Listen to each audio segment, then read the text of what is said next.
नमस्कार दोस्तों, आज हम बनाने जा रहे हैं बथुआ का साग, वो भी गांव की तरीके से। तो आज हम इसको पहले काटेंगे हसिया से, चाकू से नहीं बल्कि हसिया से।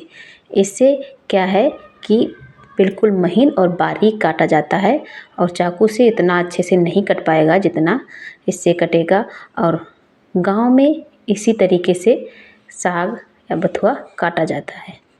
तो सबसे पहले हमने इसको बराबर करके रख लिया है और इसको हम छोटा छोटा बारीक बारीक से काट लेते हैं, बिल्कुल हल्के हाथों से। मतलब इतना भी बारीक नहीं काटना है जिससे हमारा हाथ कट जाए। आराम आराम से काटेंगे तो बिल्कुल आसानी से कट जाता है। देखिए इस तरीके से हमें इसको काटना होता है, बिल्कुल पतला पतला सा। और सारा बथुआ काट लेंगे हम पहले और फिर इसको बनाने के लिए फिर इसको हम धुलेंगे, क्योंकि पहले नहीं धुला था। पहले धुलने से क्या होता है, जो ये इसके पत्ते हैं इनमें मिट्टी छिपी रहती है या कहीं पर, तो बाद में धुलेंगे। और इसको हम बनाएंगे चूल्हे पर, तो भगोने में हम थोड़ा सा मिट्टी राख लगा लेंगे जिससे ये कम जलेगा, हमें साफ़ करने में आसानी होगी। क्योंकि ऐसे अगर चढ़ा दो तो फिर बहुत ज़्यादा जल जाता है और बहुत टाइम लगता है साफ़ करने में, बहुत दिक्कत होती है। तो बिल्कुल हम इसको ऐसे मिट्टी लगा देते हैं तो बिल्कुल भी नहीं जलेगा। जैसे कि हम जब इसको धुलेंगे तो इस पर पानी डालेंगे ना, तो सारा जला हुआ निकल जाएगा। बस हल्का हल्का जो इधर उधर थोड़ा बहुत जल जाता है उसको ही साफ़ करना होता है। तो फटाफट से हमने इसमें लगा लिया है मिट्टी। और इसके बाद अब हम जलाएंगे चूल्हा। तो चलिए आप सभी से मिलते हैं चूल्हे के पास में। तो चूल्हा फटाफट से जला लेते हैं और फिर हम थोड़ी सी चना की दाल लेके आए हैं, इसको धुलेंगे। इसको भी हम इसी में डालेंगे, इसलिए हमने फटाफट से दाल को धुल लिया है।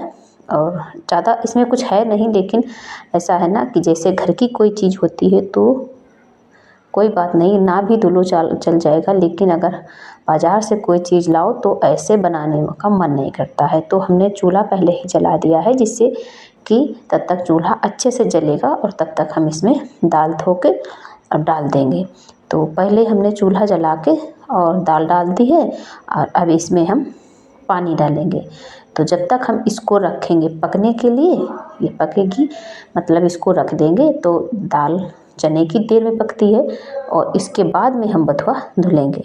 तो थोड़ा सा पानी डाल के ही रखा है, क्योंकि बथुआ धुलेंगे तो उसमें भी काफ़ी पानी हो जाता है बथुआ में। तो इसलिए थोड़ा सा पानी डाल के हमने चूल्हे पे चढ़ा दिया है और अब हम बथुआ को धुलेंगे। तो बथुआ धुलने के लिए हमने बाल्टी में बहुत सारा पानी लिया है, क्योंकि थोड़े पानी में अगर धुलेंगे तो अच्छे से साफ़ नहीं होगा। तो बहुत सारा पानी लेंगे और इसको 2 बार लगभग धुल लेंगे। तो इसको पहले हमने बाल्टी में डाल दिया था और बोरी पे काटा था तो अच्छे से कट जाता है। और ये बोरियां हमारे यहाँ जो फसल होती है खेतों में, तो उनमें जो डाला जाता है खाद उर्वरक, उसी से खाली होती है। तो हम इनको धुल के रखते जाते हैं, बहुत सारी बोरियां। तो वही एक बोरी लेके आए हैं, उसी में काट लिया है, क्योंकि किसी बर्तन में ऐसे हसिया से नहीं काटते बनता है। तो मैंने काट लिया है और अब इसको अच्छे से मल के धुलेंगे। वैसे अगर ऐसे ही बनाया जाए, धुला ना जाए, तो ज़्यादा स्वाद आता है इसमें। इसकी जो चिकनाई है कहते हैं वो निकल जाती है। लेकिन मतलब जिस तरीके की फसल में, जिस खेत में, जैसी चीज़ में ये उगता है उस हिसाब से बनाते हैं हम लोग। क्योंकि देखिए जैसे कि राई का खेत है या कोई खाली खेत पड़ा है, उसमें अगर है ये बथुआ तो उसमें मिट्टी धूल नहीं होती है, मिट्टी समतल होती है। और ये हमारे यहाँ आलू के खेत से आया है, तो समझ लीजिए कि इसमें दवा भी बहुत सारी, आलू के खेत में बहुत सारी दवाइयाँ पड़ती हैं। मतलब हर तीसरे चौथे दिन दवा पड़ती रहती है और उसकी मिट्टी भी बहुत ज़्यादा इसमें हो जाती है, क्योंकि उसमें 2 से 3 बार, 2 से 3 हफ्ते में पानी भी, सिंचाई भी होती है आलू की। तो इस वजह से मिट्टी ज़्यादा उखड़ती है और ज़्यादा ही इसमें लग जाती है। बाकी समतल ज़मीन पर बनाओ तो ये का हो बथुआ, उसको धुलो मत। और आप एक बार ज़रूर से इस तरीके से ट्राई करके देखिएगा, बहुत ही खाने में स्वाद आएगा। तो फटाफट से हमने पहले इसको धुल लिया है और देखिए हमारी दाल किस तरीके से पकने लगी है, उबल रही है। तो अब हम इसमें बथुआ डाल देंगे। बथुआ डालेंगे तो ये देखिए अब इसमें ज़्यादा टाइम नहीं लगेगा। जैसे कि ये पानी उबल गया है और दाल भी थोड़ा पक गई है और बथुआ पकने में ज़्यादा टाइम नहीं लगता है और चूल्हा हमारा बहुत तेज़ जल रहा था। और फिर इसके ऊपर से हमने डाल दिया है नमक। अब इसको बंद कर देंगे और ज़्यादा से ज़्यादा इसको 5 से 10 मिनट नहीं लगते हैं, 10 मिनट के अंदर ही पक गया था। और फिर हमने इसको देखा कि कैसा है, पानी कितना है और कैसा पका है। तो पानी तो थोड़ा है, जैसे कि हम आटा लगाएंगे तो बराबर आ जाएगा, ठीक है पानी।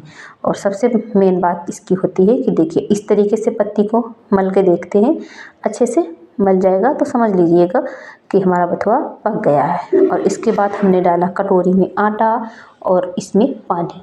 अगर आपके पास बाजरे का आटा या मक्का का आटा है तो बहुत अच्छी बात है, ज़्यादा ही अच्छा लगता है। और अगर नहीं है तो गेहूं का आटा, हमने तो गेहूं का आटा ही डाला है क्योंकि हमारे यहाँ कोई दूसरा आटा है नहीं।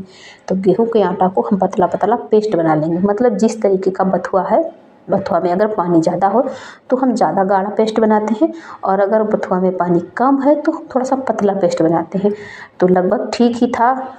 इस तरीके से हम मिला के अच्छे से इसको मिला लेंगे, कोई भी लम्स नहीं रहने चाहिए। और फिर हम इसको थोड़ा सा डाला है, पहले मैंने आधा डाला था और इसको अच्छे से मिलाएंगे।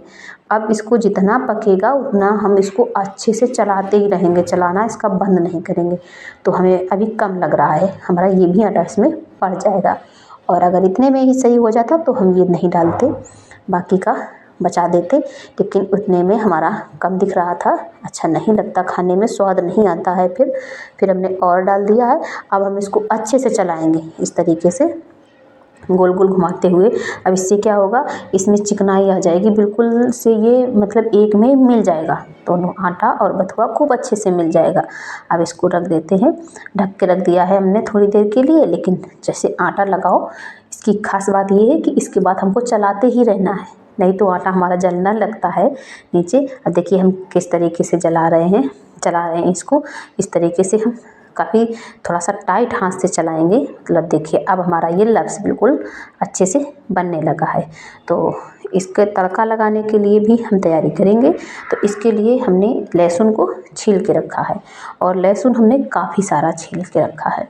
जब भी बथुआ या चने का साग बनाएं तो इसमें लहसुन की मात्रा अधिक होनी चाहिए, मतलब जितना हम डालते हैं डेली सब्जी में उससे डबल या 3 गुना हो जाए, क्योंकि इसमें महक जब तक लहसुन की नहीं आएगी खाने में बिल्कुल भी अच्छा नहीं लगता है। तो हमने 2 काट लिए थे हरी मिर्च और लहसुन, आप देख सकते हैं कितना सारा मैंने छील के रखा है। तो मैंने तवा के ऊपर कटोरी रख दी थी क्योंकि ऐसे जलेगा भी नहीं ये बर्तन और गर्म भी हो जाएगा। और इसमें हम फटाफट से डाल देते हैं लहसुन। और जब लहसुन पक जाएगा, थोड़ा सा लाल होने लगेगा, इसके बाद में हम डालेंगे मिर्च, क्योंकि साथ में डालेंगे तो लहसुन पकेगा भी नहीं और मिर्च ज़्यादा जल जाएगी। और इसमें मिर्च को जलाना नहीं है, बस आप चाहे तो ऐसे ही डाल सकते हैं, ना भी डालें मिर्च, लेकिन हमने इसमें ही डाल दिया था। तो देखिए हमारा लहसुन इस तरह पक गया है। अब हम इसको बथुआ में तड़का लगा देंगे और बाकी हमारा बथुआ बनके रेडी हो गया है। और दोस्तों आपको हमारा ब्लॉग कैसा लगा है कमेंट में ज़रूर बताइएगा। और अब हम आपको मिलते हैं नेक्स्ट वीडियो में, तब तक अपना ध्यान रखिएगा, खुश रहिएगा। और कमेंट में हमें ज़रूर बताते रहना, क्योंकि अगर आप लोग मुझे कमेंट करोगे तो मैं बताऊंगी, क्योंकि हमारा ये चैनल जो है मोनेटाइज हो गया है और हमारे चैनल को मोनेटाइज होते हुए काफ़ी टाइम भी हो गया है और मैं आप लोगों को आज बता रही हूँ।